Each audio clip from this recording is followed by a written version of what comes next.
दोस्तों, जैसा कि आप जानते हो कि दिल्ली पुलिस की भर्ती अब स्टाफ सिलेक्शन कमीशन कराने लगा है। तो दिल्ली पुलिस कांस्टेबल एग्ज़ाम में 5 दिसंबर 2017 को थर्ड शिफ्ट में पूछे गए प्रश्न आइए यहाँ देखते हैं। पहला प्रश्न है, गैर बैंकिंग वित्तीय कंपनी यानी कि NBFC बनने के लिए न्यूनतम शुद्ध स्वयं अधिकृत निधि क्या है? तो ये है 200 लाख रुपये। पहला है, इसका आंसर है 200 लाख रुपये। दोस्तों, NBFC non banking financial company है। ये बैंक नहीं है लेकिन बैंक की तरह काम करती है। इसका कंट्रोल RBI के द्वारा होता है। NBFC उधार ग्रहण क्रेडिट पोर्टफोलियो का प्रबंधन तथा लेन देन में शामिल होती है। नंबर 2 है, निम्नलिखित में से कौन सा आर्थिक क्षेत्रकों का एक गलत युग्म है यानी कि रॉन्ग है? तो इसका है सेकंड, परिवहन द्वितीय क्षेत्र। दोस्तों, परिवहन ट्रांसपोर्ट जो होता है वो तृतीय क्षेत्र में आता है। तो तृतीय क्षेत्र में आने वाले हैं बैंकिंग, बीमा, सॉफ्टवेयर कंपनी, ट्रांसपोर्ट और टूरिज्म। ये यानी कि तृतीय क्षेत्र सेवा में आते हैं। किस प्रकार के बेरोजगारी में स्नातक तथा स्नातकोत्तर डिग्री वाले युवा नौकरियां प्राप्त नहीं कर पाते? इसका आंसर है शैक्षिक बेरोजगारी। शैक्षिक बेरोजगारी का एक ऐसा रूप होता है जहां उनकी योग्यता एवं क्षमता के अनुसार रोजगार उपलब्ध नहीं होता है। नेक्स्ट है, भारत में रेपो दर कौन निर्धारित करता है? तो ये करता है भारतीय रिजर्व बैंक RBI। नेक्स्ट है, किस प्रकार की सरकार में लोगों को अपने स्वयं के शासकों को चुनने की अनुमति होती है? तो इसका आंसर है बी ऑप्शन है, लोकतंत्रीय। नेक्स्ट है, भारतीय संविधान के अनुसार किस परिस्थिति के अंतर्गत अभिव्यक्ति की स्वतंत्रता नागरिकों से छीन ली जाती है? तो इसका आंसर है सेंसरशिप। भारतीय संविधान में मौलिक अधिकारों के अंतर्गत यानी कि भाग थर्ड में आर्टिकल 12 से लेकर 12 to 35 तक है हमारे मौलिक अधिकार। और वो अनुच्छेद यानी कि कौन से में है? आर्टिकल 19 के में है।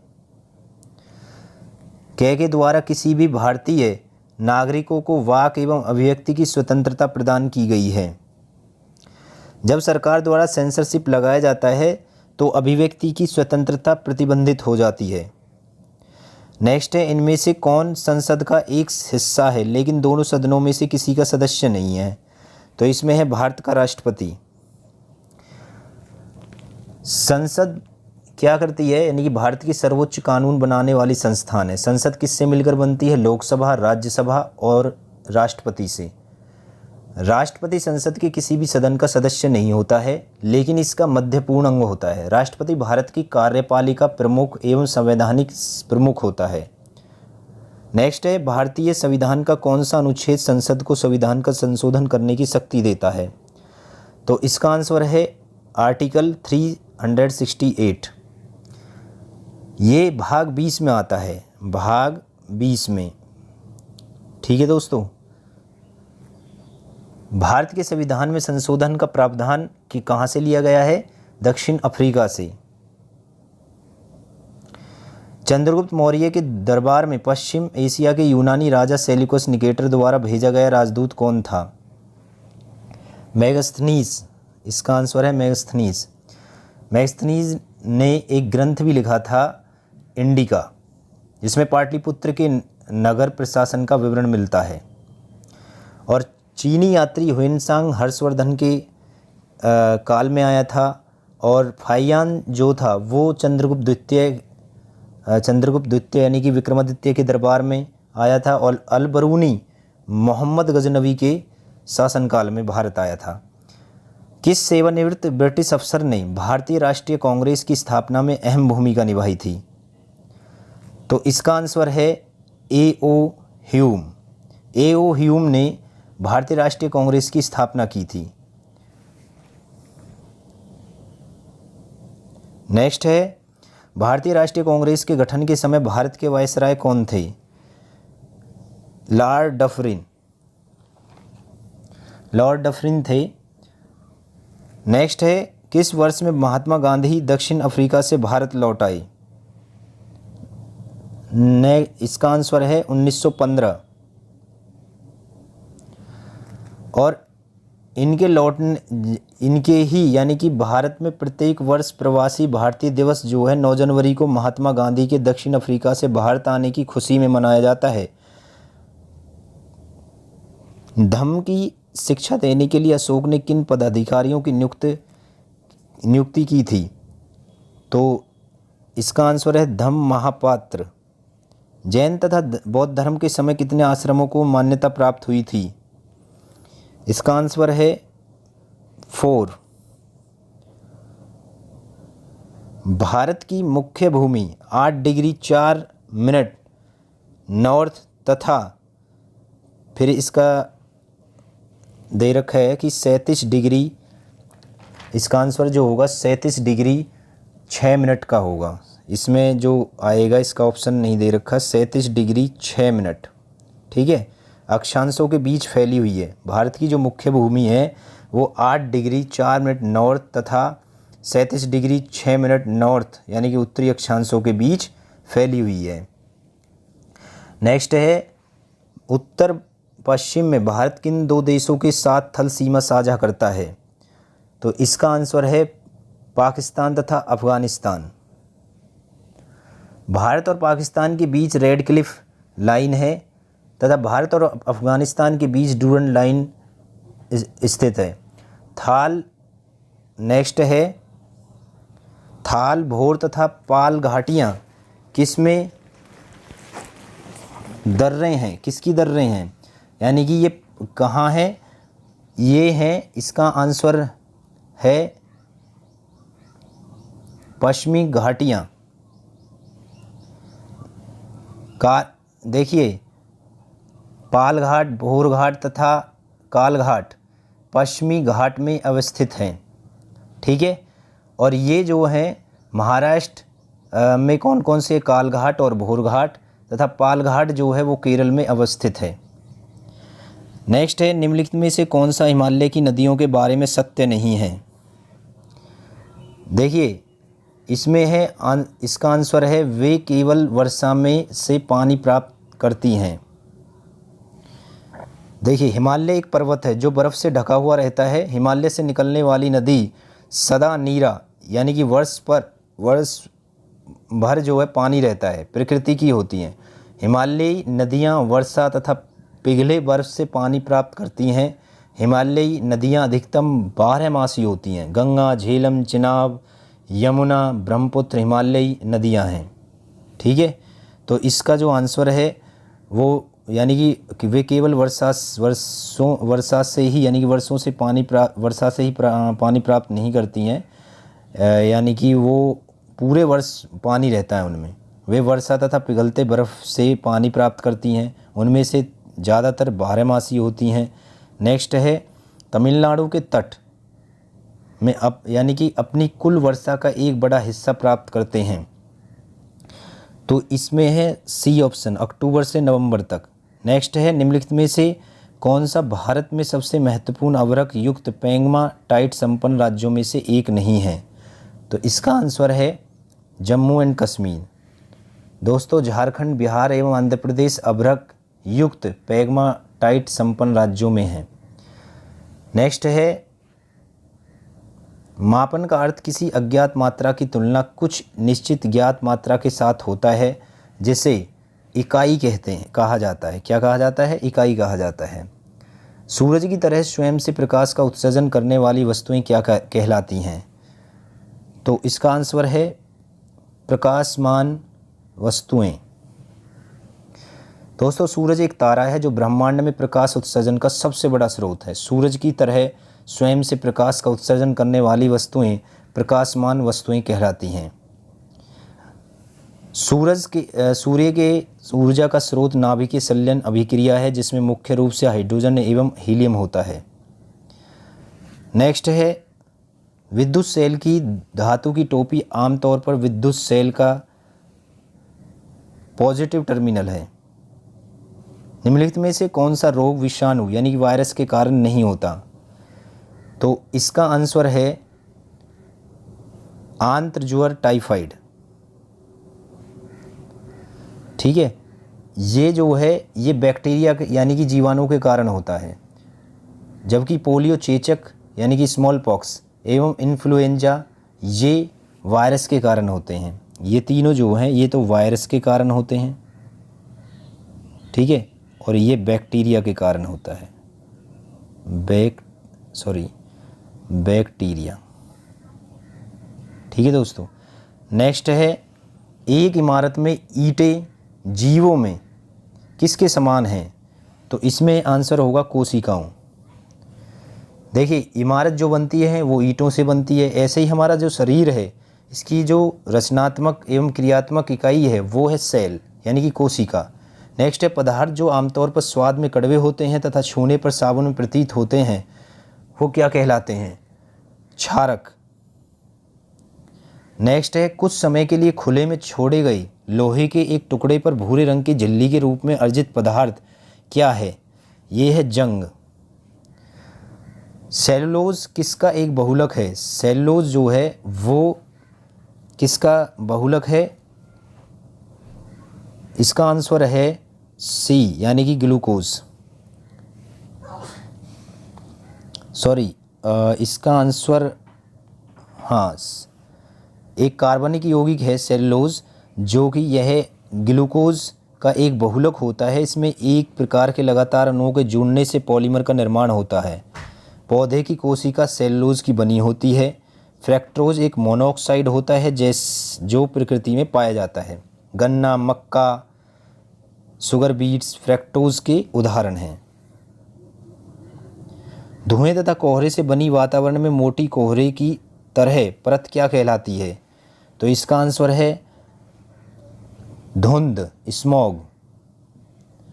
एक जलीय पारिस्थितिक तंत्र में संख्या का पिरामिड क्या होता है? सदैव सीधा। नेक्स्ट है जुलाई 2017 में लोक अर्पित प्रधानमंत्री व्यय वंदना योजना एक निर्वित्त योजना है जो विशेषतः किस वर्ष तथा उससे अधिक आयु वाले नागरिकों के लिए है? तो इसका आंसर है डी ऑप्शन है यानी कि 60 वर्ष। ठीक है दोस्तों, इस योजना के अंतर्गत 1,44,578 की राशि एक मुश्त प्रीमियम भुगतान कर उपभोक्ता अगले 10 वर्षों के लिए 1,000 रुपये मासिक पेंशन के लिए अधिकारी हो जाते हैं।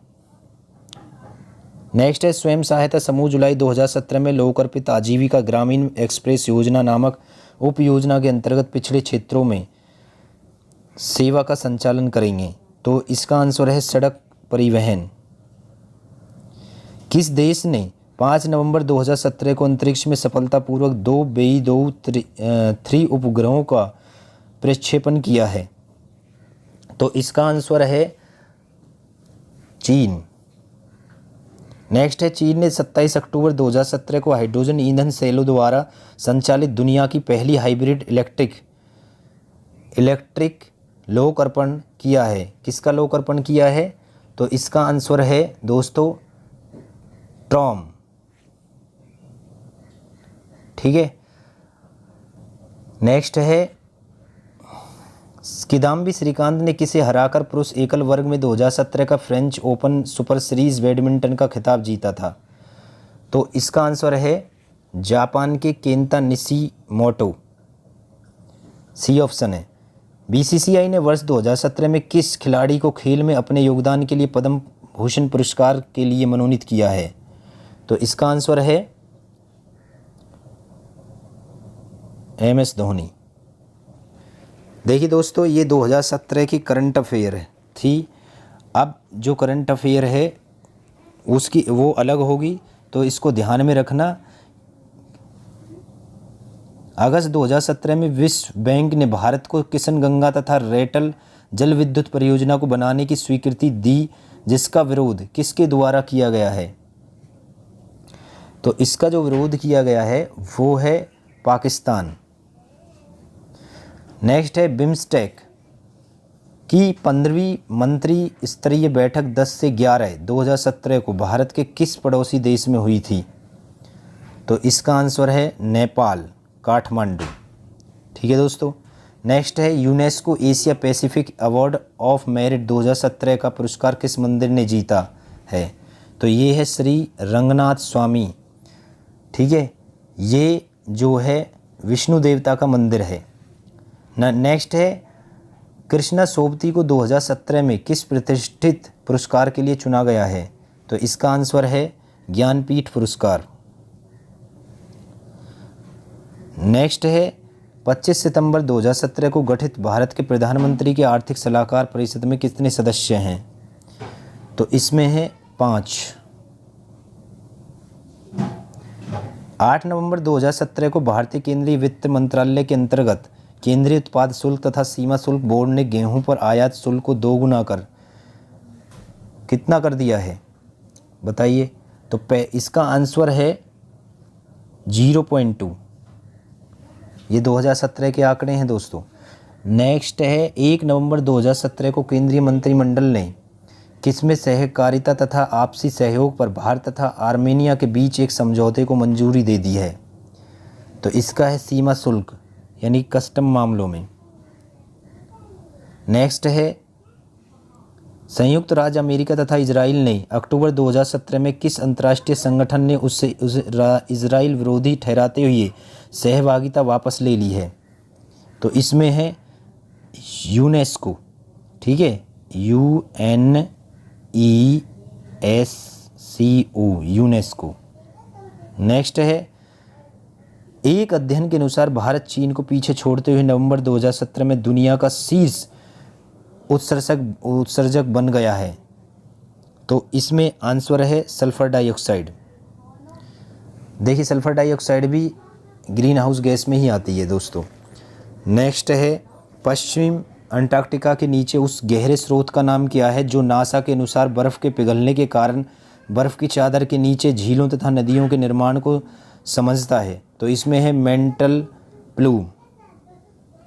नेक्स्ट है किस राज्य की सरकार भारतीय महिला क्रिकेट खिलाड़ी हरमनप्रीत को DSP के तौर पर नियुक्त करने जा रही है? तो इसका आंसर है पंजाब। ठीक है, तो हरमनप्रीत कौन थी? ये क्रिकेटर थी। ठीक है, तो 11 अगस्त 2017 को दक्षिण पूर्व एशियाई क्षेत्र में शारीरिक गतिविधि के लिए विश्व स्वास्थ्य संगठन WHO गुडविल एम्बेसडर के रूप में किसे नियुक्त किया गया है? तो इसका आंसर है मिल्खा सिंह। देखिए मिल्खा सिंह जो थे वो उड़न सिख के नाम से जाने जाते हैं। इन्हें एशियाई खेल 1958 और 1962 में गोल्ड मेडल जीता है। कौन कौन सी सन में? 1958 और 1962 में। नेक्स्ट क्वेश्चन है किस शहर को यूनेस्को द्वारा भारत का प्रथम विश्व धरोहर शहर का टैग प्राप्त हुआ है? तो इसका आंसर है अहमदाबाद। वर्ष 2017 में 600 वर्ष पुराने शहर अहमदाबाद जो कि गुजरात में है को यूनेस्को द्वारा भारत का प्रथम विश्व धरोहर शहर घोषित किया गया है। अहमदाबाद की स्थापना अहमद शाह ने 1411 ईस्वी में की थी और यूनेस्को जो है वो UNO का एक निकाय है जिसकी स्थापना 1946 में हुई थी। कब हुई थी? यूनेस्को की 1946 में। यूनेस्को की फुल फॉर्म है United Nations Educational Scientific and Cultural Organization और इसका जो हेडक्वार्टर है वो है पेरिस में। कहाँ है दोस्तों? पेरिस में। दोस्तों इस वीडियो को लाइक और शेयर करना ना भूलें और जो दोस्त सब्सक्राइब एक बार कर देता है तो उसको बार बार सब्सक्राइब ना करें, यानी अदरवाइज़ अनसब्सक्राइब भी हो जाता है। जब सब्सक्राइब बटन को दोबारा हम प्रेस करते हैं, एक बार कर देते हैं सब्सक्राइब के लिए, दूसरी बार यदि हम क्लिक करते हैं तो अनसब्सक्राइब भी हो जाता है। तो इस वीडियो को ज़्यादा से ज़्यादा शेयर करें। किस शहर में चीन ने अपना प्रथम साइबर न्यायालय लोकार्पित किया है? ह्वांगझो। ठीक है दोस्तों।